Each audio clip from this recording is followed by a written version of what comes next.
నమస్తే, welcome to our channel. Tirumala కల్తీ నెయ్యి కేసులో కల్తీ జరిగింది వాస్తవమే అని చెప్పి సుప్రీంకోర్టు ఆదేశాల మేరకు ఏర్పాటు చేసిన సిబిఐ సిట్ స్పష్టం చేస్తుంటే ఇంకా దాన్ని అసలు జంతువులను కొవ్వు కానివ్వండి, చేపల నూనె కానివ్వండి కలవలేదంటూ ఛార్జ్ షీట్ లో ఉందని వైసీపీ సమర్థించుకోవడం, మరి వాళ్ళ యూట్యూబర్లతోటి ఇదే విషయాన్ని ప్రచారం చేయడం ఏ విధంగా చూడాలి? అసలు ఆ పార్టీ పరిస్థితి ఏంటి తెలుసుకునే ప్రయత్నం చేద్దాం. దీన్ని విశ్లేషించడానికి మనతో పాటుగా ఉన్నారు సీనియర్ జర్నలిస్ట్ సత్యమూర్తి గారు. నమస్తే సార్. నమస్కారం అండి. ఇది జరిగింది వాస్తవమే అని చెప్పి సిట్ నిర్ధారించింది sir. Report final charge sheet కూడా దాఖలు చేసింది. అయినప్పటికీ కూడా అసలు కల్తీ జరగలేదన్నట్టుగా వాళ్ళు సమర్థించుకోవడం కానివ్వండి, వాళ్ళ యూట్యూబర్లతో పోస్టులు పెట్టించడం, వీడియోలు చేయించడం, అసలు వైసీపీ పార్టీ పరిస్థితి ఏంటి, మాట్లాడే నేతల పరిస్థితి ఏంటి, అసలు దీన్ని ఏ విధంగా చూడాలంటారు? అంటే వాళ్ళకి ఏమి గ్రౌండ్ కనపట్టలేదు, ఏం చేయాలో అర్థం కావట్లేదు. పొలిటికల్ వ్యాక్యూమ్ ఒకటి క్రియేట్ చేద్దామని చెప్పి వాళ్ళు శతవిధాల ప్రయత్నం చేస్తూ ఉన్నారు.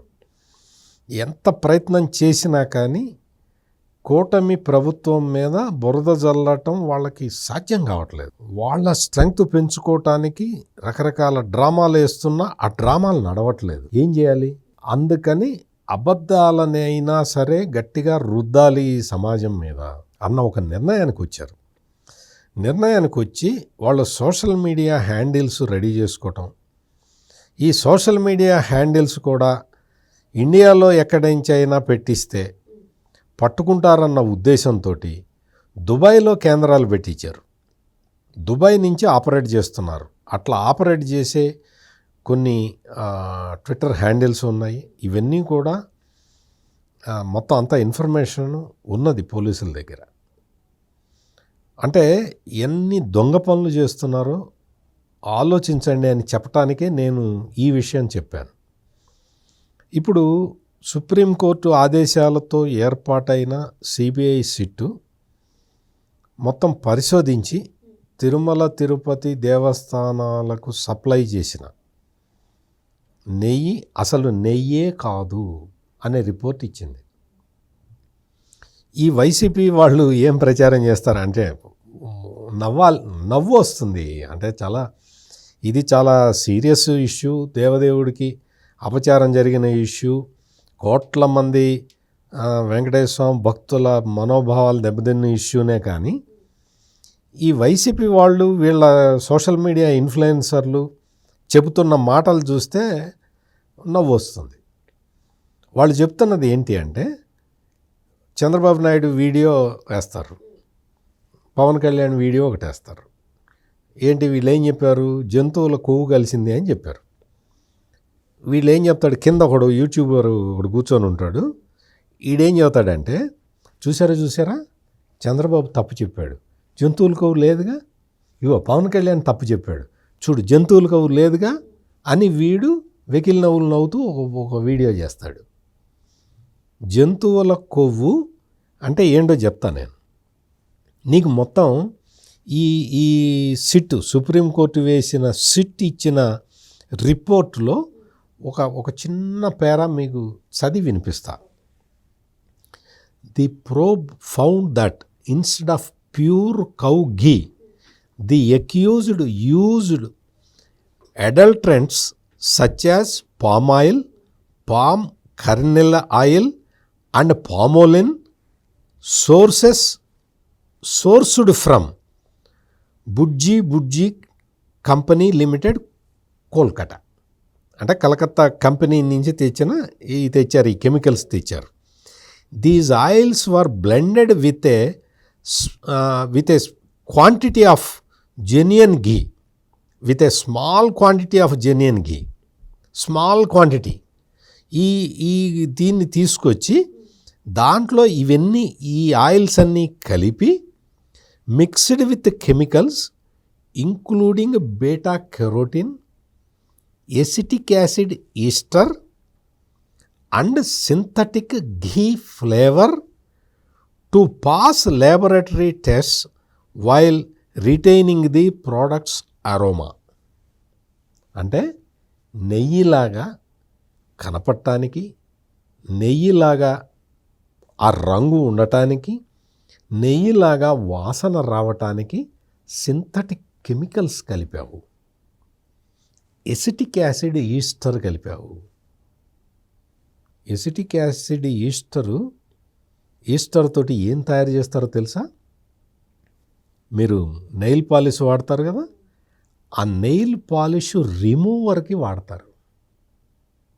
నెయిల్ పాలిష్ రిమూవర్లో వాడేది ఇది acetic acid Easter.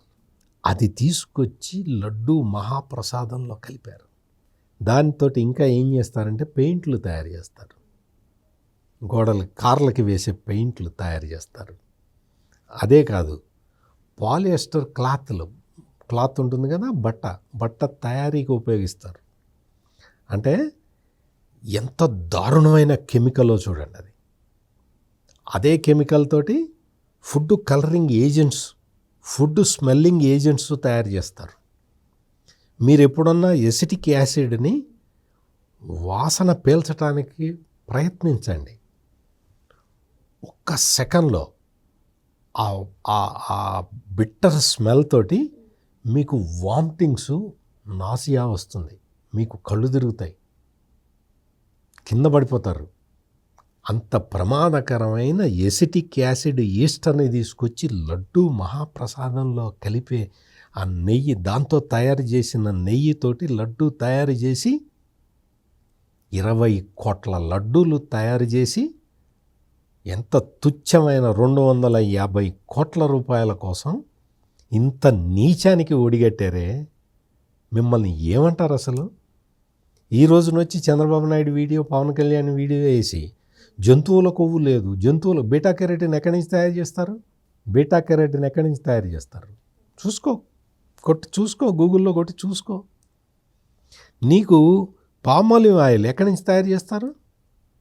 Palmolive oil అంటే ఏంటి? అవన్నీ తీసుకొచ్చి మొత్తం అంటే 100 గ్రాముల నెయ్యిలో 80 గ్రాములు ఈ పామోలివ్ ఆయిల్, 19 గ్రాములు ఈ కెమికల్స్, 1 గ్రాము ఒరిజినల్ నెయ్యి.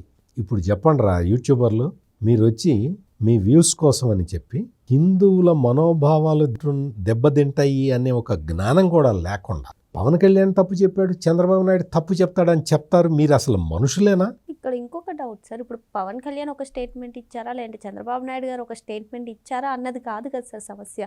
శ్రీ కలియుగం వెంకటేశ్వర స్వామి గారి సన్నిధిలో ప్రసాదంగా ఇచ్చే లడ్డూలో కల్తీ జరిగిందా లేదా అన్నది కదా. ఇప్పుడు మరి సిబిఐ సిట్టే స్పష్టం చేస్తుంది కల్తీ జరిగింది. దాని గురించి మాట్లాడకుండా ఈ వీడియోస్ అన్ని వేసి అసలు వీళ్ళని ఏ విధంగా చూడాలి? అసలు వీళ్ళు మనుషులు కాదు. నేను స్ట్రైట్ అవే చెప్తున్నా, నాకేం మొహమాటం లేకుండా చెప్తున్నా. వీళ్ళు అసలు మనుషులే కాదు. కలియుగ ప్రత్యక్ష దైవానికి ఘోరమైన అపచారం చేసిన వీళ్ళు ఈ రోజున మళ్ళీ వచ్చి ఉన్నాడు, ఆ పేరు నిన్నాని ఉన్నాడు, మాధవి లత అని హైదరాబాదులో బీజేపీ తరఫున కంటెస్ట్ చేసిన పెద్ద ఆమట భజన చేసుకుంటూ తిరిగిందిట.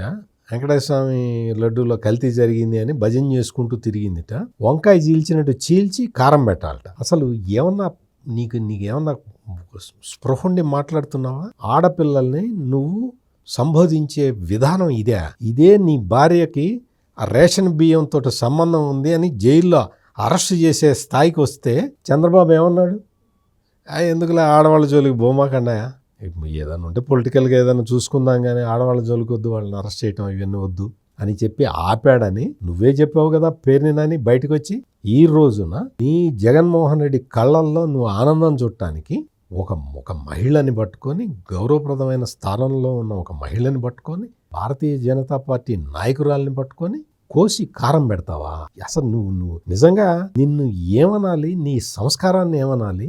ఇంత దారుణం చేసి 100 గ్రాముల నెయ్యిలో 1 గ్రాము మాత్రమే నెయ్యి ఉంది, మిగిలిందంతా కెమికల్స్ ఉన్నాయి, వనస్పతి డాల్డా ఉన్నది, పామోలివ్ ఆయిల్ ఉంది అని చెప్పి సిబిఐ దర్యాప్తు నివేదికలో నీకు మొత్తం ఛార్జ్షీట్లో చెబితే మొత్తం టీటీడీ ఎంప్లాయీస్ అందాన్ని 36 మంది టీటీడీ ఎంప్లాయీస్ ప్లస్ ఆ బోలేబాబా డైరీ వాళ్ళందరికీ ఇప్పుడు జైల్లో ఉంటే నువ్వేం చేస్తున్నావు?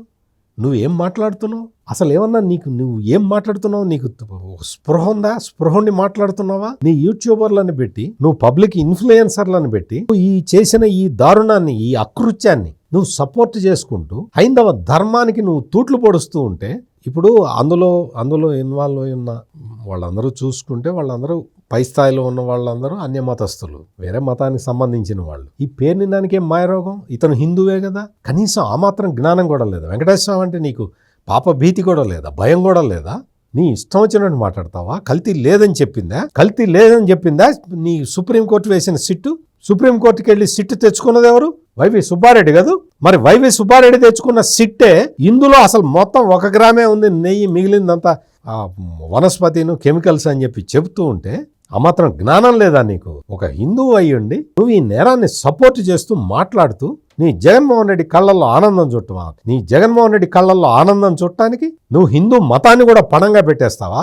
వెంకటేశ్వర స్వామి మీద భక్తిని కూడా పణంగా పెట్టేస్తావా? జగన్మోహన్ రెడ్డి చెప్పాడు, నీకు నీ బాస్ జగన్మోహన్ రెడ్డి చెప్పాడు, తను 4 గోళ్ల మధ్యలో కూర్చొని బైబిల్ చదువుకుంటానంటున్నాడు. ఇవన్నీ ఆలోచించాలి. పేరు నిన్నానికి తన రాజకీయ అవసరాల కోసం ఇవన్నీ ఆలోచించకపోయినా ఆంధ్రప్రదేశ్ ప్రజలందరూ ఈ రోజున ఆలోచిస్తున్నారు, ఇంక్లూడింగ్ క్రైస్తవులు ఆలోచిస్తున్నారు. ఇంత ద్రోహం చేస్తాడా? హిందువులకి ఇంత ద్రోహం చేస్తాడా? ఒక దేవుడికి ఇంత ద్రోహం చేసేవాడు మన దేవుడి గురించి మాత్రం మర్యాదగా ఎందుకు ఆలోచిస్తాడు అని క్రైస్తవులు కూడా ఆలోచించే స్థితికి వచ్చారు ఈ రోజున. ఇది తెలుసుకోవాలి. ఇది ఇంకేం తెలుసుకుంటారులే కానీ వాళ్ళకి తెలుసుకునే జ్ఞానం లేదు. కాకపోతే ఈ ఇన్ఫ్లుయెన్సర్లను ఉపయోగించి ఈ మేధావుల పేరుతో మేధావులు ముసుగులో ఉండే వాళ్ళని తీసుకొచ్చుకొని ఇటువంటి వీడియోలు చేయించుకొని నువ్వు ప్రచారం చేసుకుందామంటే నీ ఆటలు సాగవు. మరో అంశంతో మళ్ళీ కలుద్దాం. Thank you sir. నమస్కారం.